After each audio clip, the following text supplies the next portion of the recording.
Hola, muy buenas tardes a todos y bienvenidos a un nuevo programa del canal de Vicente Fuentes y de la web ufopolis.com. Decía Churchill al respecto de Rusia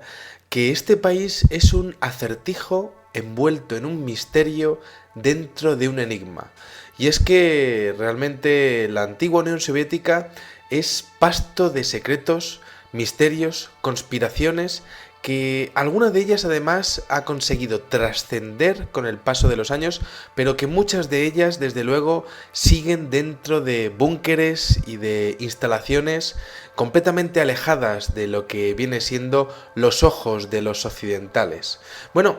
en este programa vamos a acercarnos a lo que sería el Área 51 de la Madre Rusia. Y es que, pues siempre en en los programas, en los documentales, en las revistas, en los artículos, se habla del Área 51 y de lo que ocurrió en Roswell, Nuevo México, el día 7 de julio del año 47, pero apenas tenemos información al otro lado del telón de acero.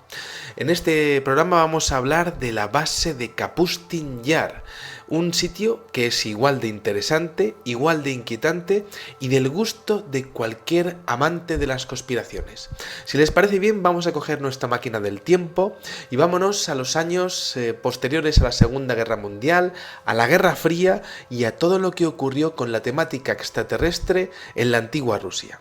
Vamos al año 1946, en este momento la Unión Soviética ha estado luchando contra Hitler y de hecho ha recopilado numerosa y valiosísima documentación sobre la tecnología de los nazis. De hecho, fueron muchos los científicos alemanes que acabaron en Estados Unidos, pero también muchos de ellos acabaron en Rusia,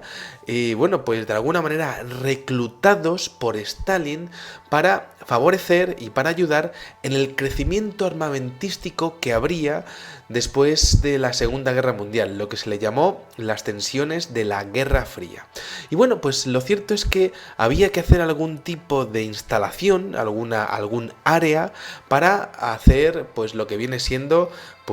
aunar todos los conocimientos recopilados de los antiguos, de los nazis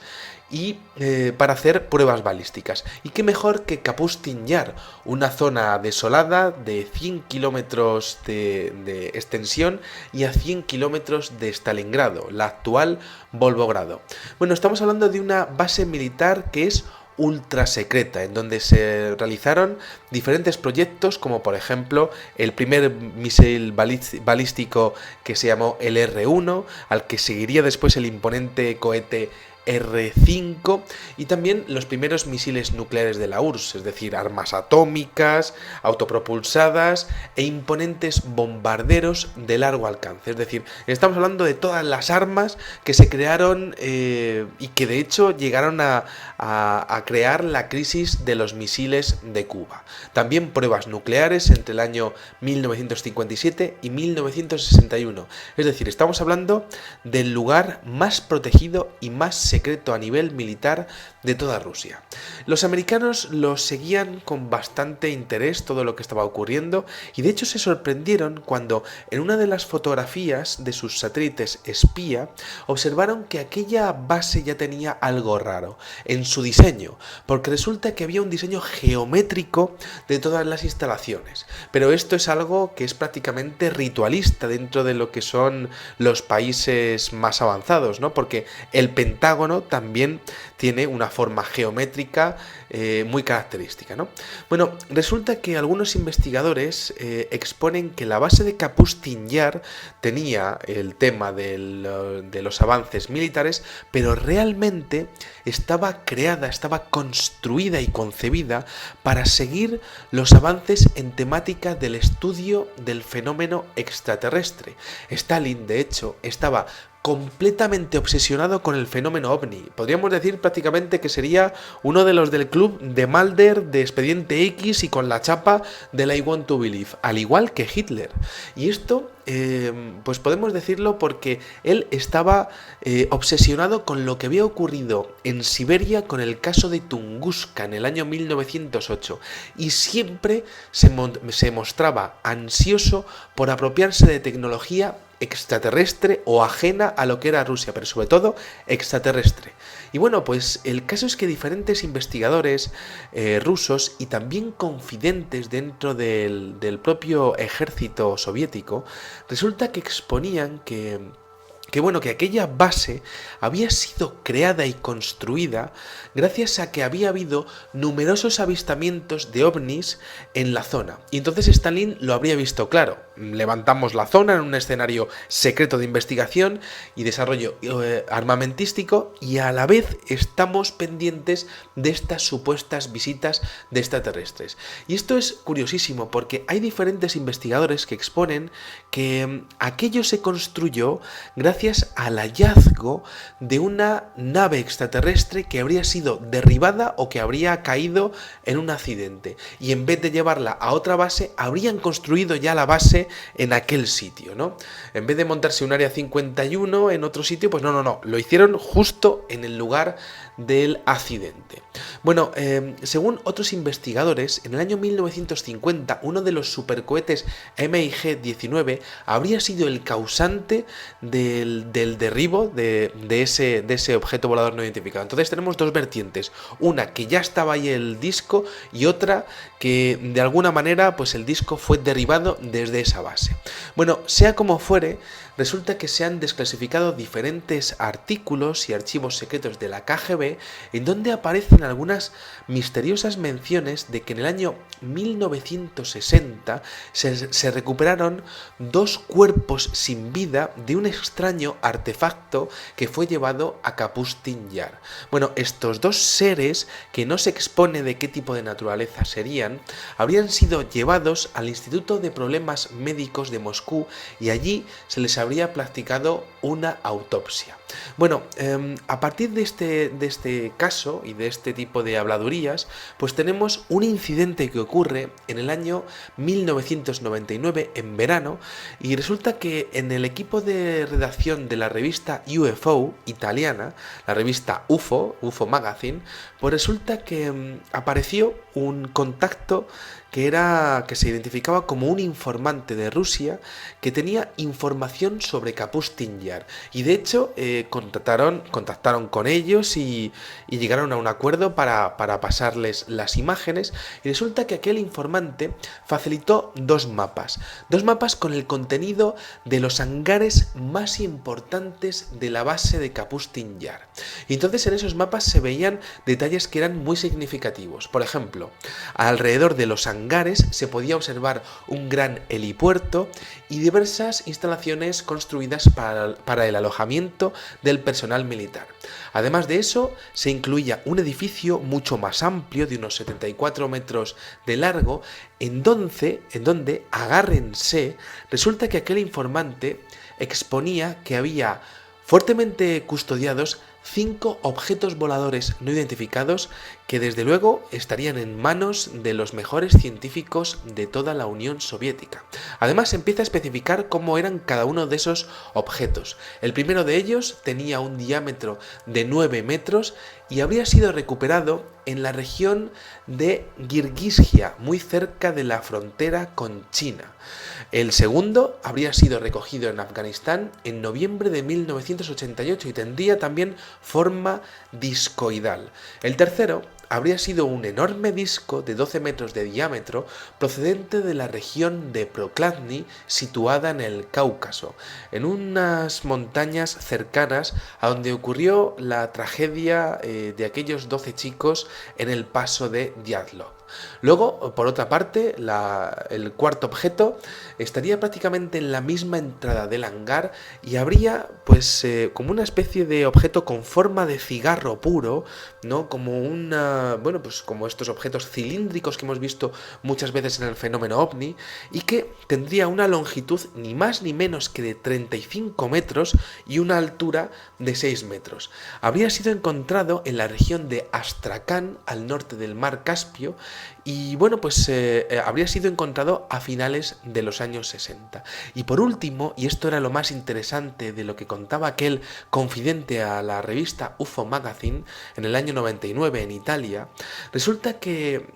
pues prácticamente al fondo del gran hangar se encontraba la joya de la corona, que era el objeto más extraño de todos. Tenía una forma parecida a la de un delfín con una gran aleta en la parte superior. Al parecer habría sido recuperado en el año 1987 en el norte de Rusia y habría sido enviado después a la base naval de Severodvinsk.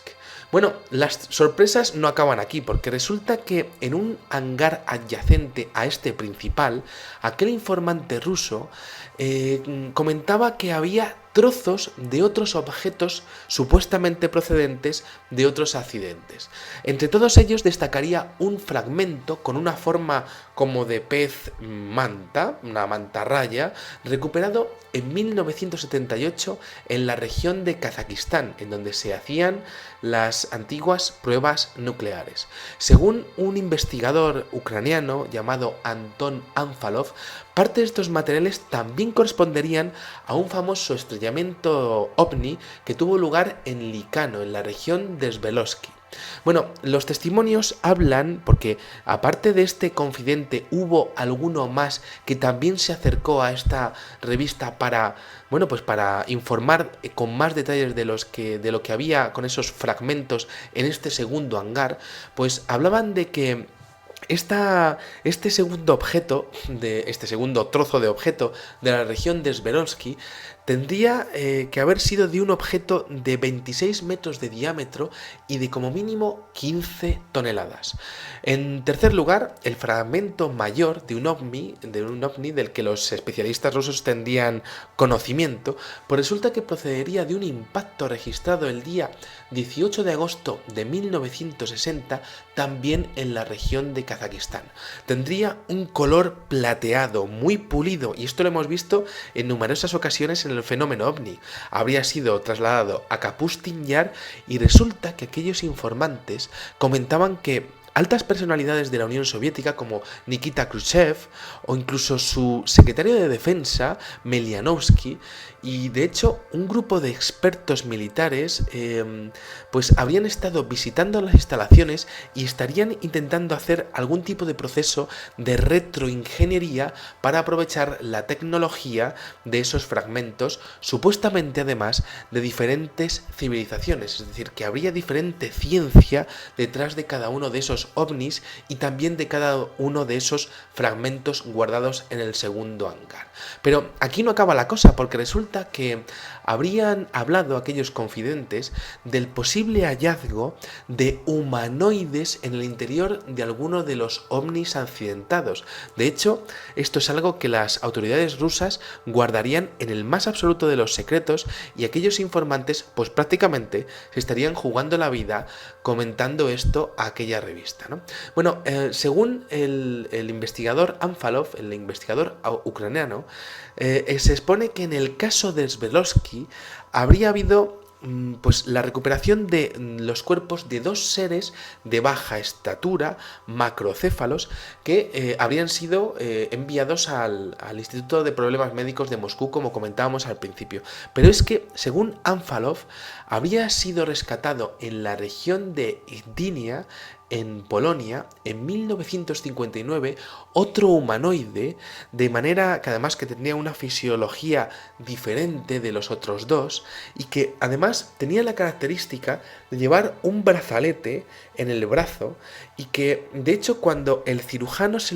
lo habría retirado, aquel ser habría fallecido prácticamente de forma instantánea. Bueno, los estudios posteriores, según este informante, habrían revelado que el brazalete pues podría ser prácticamente como un dispositivo que mantenía estables las constantes vitales de aquel ser. Además, da un detalle curiosísimo sobre la autopsia que se le realizó y además, bueno, pues algo que enlaza bastante con lo que es la naturaleza y la vida en general, porque exponían que los órganos internos de aquel humanoide tenían una disposición distinta de la de los seres humanos, y agárrense porque resulta que el aparato circulatorio tenía una especie de forma de espiral, respetando lo que sería el valor del número phi, de la razón áurea. Bueno, sea como fuere, pues aquí tenemos el misterio de Kapustin Yar. Estos informantes jamás volvieron a aparecer. No sabemos si porque de alguna manera les pillaron y bueno, pues les avisaron, o bueno, pues quizá hicieron algún tipo de trabajo sucio con ellos. Y el caso es que estamos hablando del Área 51 rusa, envuelta en el mayor de los secretos, en el mayor de los enigmas. Apenas ha salido información de las actividades que hay allí y que, bueno, pues que de alguna manera, pues esto sigue funcionando, al igual que el Área 51. Esto sigue porque las autoridades militares de las principales potencias del mundo consideran que el fenómeno ovni es algo que jamás debe salir a la opinión pública por cuestiones de seguridad nacional. Como si nosotros no fuésemos capaces de entender que a nivel militar pudiésemos estar por debajo de otras potencias. Quizá funcione a nivel psicológico, o quizá solamente estén ganando tiempo por si en el futuro tienen que hacer algún tipo de enfrentamiento, como ya se ha visto en numerosas ocasiones en el fenómeno, contra estas inteligencias, contra estos seres, contra estos objetos. Bueno, sea como fuere, desde luego el caso de lo que está ocurriendo, los incidentes de Kapustin Yar son algo realmente sorprendentes, las filtraciones que ha habido, y yo me quedo, si me tengo que quedar con algo de todo esto, con ese objeto con forma de delfín, con una aleta, que desde luego me choca muchísimo porque es algo muy inusual dentro de la casuística ufológica internacional. Apenas hay objetos de ese tipo, y desde luego si los rusos lo tienen, pues desde luego tienen una de las joyas de la corona, podríamos decir, del fenómeno ovni, ¿no? Un objeto totalmente inusual y que posiblemente tenga las claves de la mayor evolución que pueda tener el ser humano en los próximos 200 o incluso 2000 años, ¿no? Ese tipo de avances quizá lleguen al público o quizá no lleguen jamás, pero desde luego yo pues rompo una lanza en favor de que exista algún día la desclasificación total de los archivos del fenómeno ovni, porque quizá la clave de nuestro futuro está ahí a nivel energético, los motores, la energía libre, el no depender de los hidrocarburos, el no depender de la gran mafia que hay al respecto del consumo de electricidad en este mundo, ¿no? Quizá la clave esté ahí, y quizá los conglomerados industriales y militares que hay trabajando en este tipo de instalaciones, como subcontratas o contratas, pues no estén muy de acuerdo con el hecho de que la energía libre llegue a los hogares de todo el mundo, ¿no? Bueno, quizá en esos objetos esté la clave, pero también quizá nunca sepamos cuáles son las características técnicas y las maravillas tecnológicas que hay detrás de esos increíbles objetos. Bueno, pues nada más, espero que hayan disfrutado muchísimo de este videoprograma y les espero en el siguiente. Muchas gracias y, como digo siempre, salud y suerte. Adiós.